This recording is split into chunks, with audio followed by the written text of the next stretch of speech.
promised myself that I was going to meditate for an hour every day for the next 100 days, and that within that 100 days, I would record from Monday through Thursday in the booth. So, this is me procrastinatingly keeping my promise to myself. Now, if you see why I'm gesturing all up in this bag, I'm up in my pocketbook. I'm trying to find some sort of lip rouge, but I'm finding some chapstick. And that is just going to have to be good enough for now. You have to love me, or leave me alone without a beat face. Okay, yes, it's like hair just way too overexposed. I need some kind of gel for this. I need some sort of gel because, too damn bright. Too bright up in this joint. And I didn't have any of my microphones on. I was working with the internal mic. So you're sitting here fucking up. This is the problem when you work too late. So late. So I'm not going to do this to myself anymore. Not going to wait till the 11th hour and the 59th minute to keep my word to myself. But I have been up since 5 o'clock in the morning. I made an agreement with myself that I was going to meditate for an hour every day for 100 days. It's a challenge that I have taken up because I've been following this, I guess he calls himself a motivational comedian, but he's so much more than that. But some other people are like, even if you get 10 minutes, even if you take a minute to just, catch your breath and stay still, it's like it all counts for something. But if you really want to get down to the nitty gritty and really just kind of release some things that don't serve you, if you want to get some downloads from the Most High, then meditation for an hour. And I know people will be like, who's got time to do that? But it'll change your life. Anyway, so I've been up since 5 o'clock in the morning. And it is 11:12 p.m. now. So bitch is tired. But keeping my word to myself. I came this close to just be like, oh, it doesn't matter, you're going to go to sleep. I was supposed to give myself like a really big consequence so that I could, to really just kind of make me do it. I know people, like when I was watching kylecease, like the consequence that kept repeating was like people shaving their head bald. And that would be a hard consequence for me. I like my hair. I got a lot of it on top of my head, and I like the way it looks, and I'm trying to make it longer. I've actually gone bald before. I had to do it it was like my swan song when I was graduating from Howard, and I was playing the lead role in the play Wit, and had to shave my head bald because I was portraying a woman who was dying of cancer. And wig caps would not do. My professor / director told me. But the role was so juicy, it was worth the haircut. I was thinking about that consequence, but I was just like, Then I have to get new headshots. Well, I need new headshots anyway, but it was, I'm still an actor that looks for work, and I need my hair, which would probably make it an even better consequence because, like, the stakes are high. But, shit happens. I'm, I'm a mother.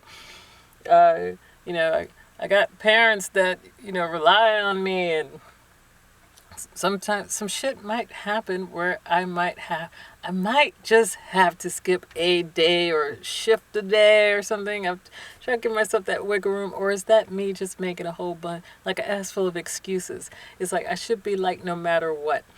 But really it just came down to I'm going to show up for me. I'm like, I don't need the consequence. I need the joy, the wherewithal to keep my word to myself. I keep my word to other people all the time. I need to treat me like I treat other people. I need to treat me better than I treat other people. Because there's, I want to do it with exercise, and I want to do it with learning Spanish. I want to get myself, momentum in all these different areas. There's so many things that I want to learn and do and try. But, if you do too much, I always say, it's like you can do anything that you want. You can be anything that you want. You just can't do it at the same time. Can't do it all at the same time. It's like you at least need to make something like a regular practice so that once you're just used to doing it and it's ingrained in you and has become the habit, then you can add something else. And then, you can trudge away at that until it becomes like second nature. I'd also taken a master class from T. Harv Eker, and it was a system of, it presented like 8 different life categories. I don't know if I can remember them all. Like money and finance, business and career, your environment, your relationships, your education, your personal development, spiritual, whether it be spiritual, physical,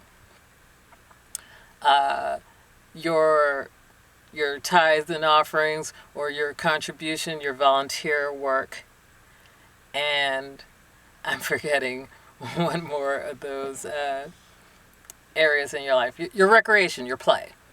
You break down your grand vision of how you see your life in any of those particular areas. What's your grand vision? And so pick one that you can start working on for the week, and then you'll create 3 simple tasks related to that one thing that you kind of nailed down, and you make a contract with yourself stating that you're going to do these 3 simple tasks no matter what.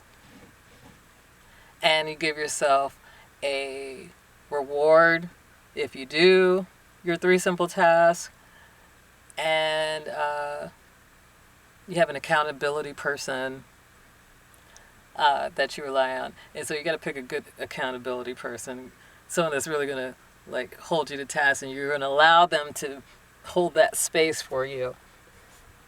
So it's like, and then you do it for one area of your life, and then you rotate to the next area of your life, and you do it all over again until you're like rotating through, you cycle through all 8 areas of your life, and then you do that maybe like 3 times over. And like they say, the trajectory of the changes of your life will expand like exponentially. But I'm a procrastinator, so it's just like I'm not gonna call myself procrastinator. Rebuke it. I'm one of those people that I can start some things and then I'll let it kind of fizzle out and go to the wayside, because and then it's like I'll be like, you know what, I got to pick this back up, and then I'll try to start it up again and not get momentum. But I told my friend about it, and they ended up telling 3 of their friends about it. And then like maybe like 6 months later, the friend that I had like shared this whole technique to, She was talking about how her cousin and her cousin's girlfriends like made these grand sweeping changes in their life, and it was all thanks to me.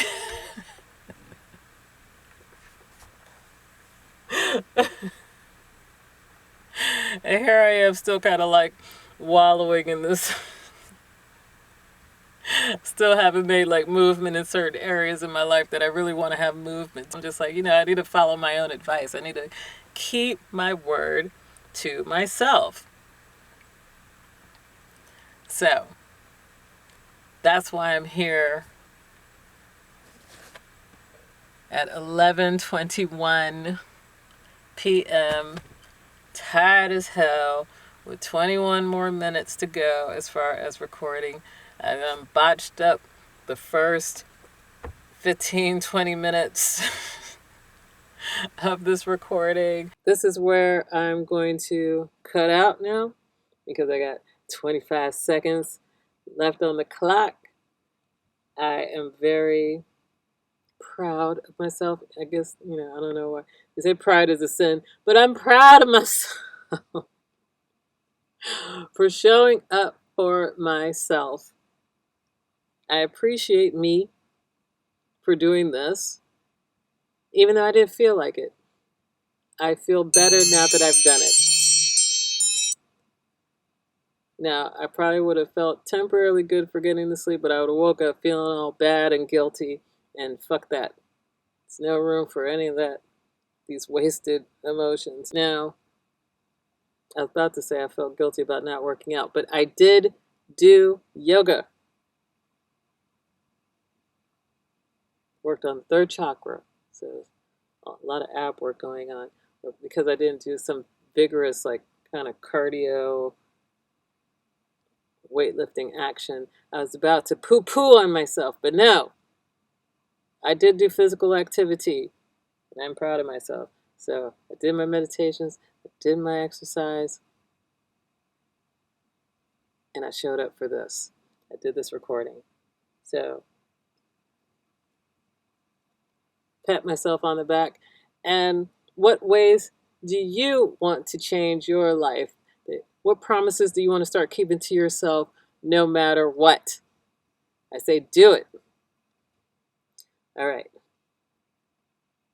Thank you so much, and peace.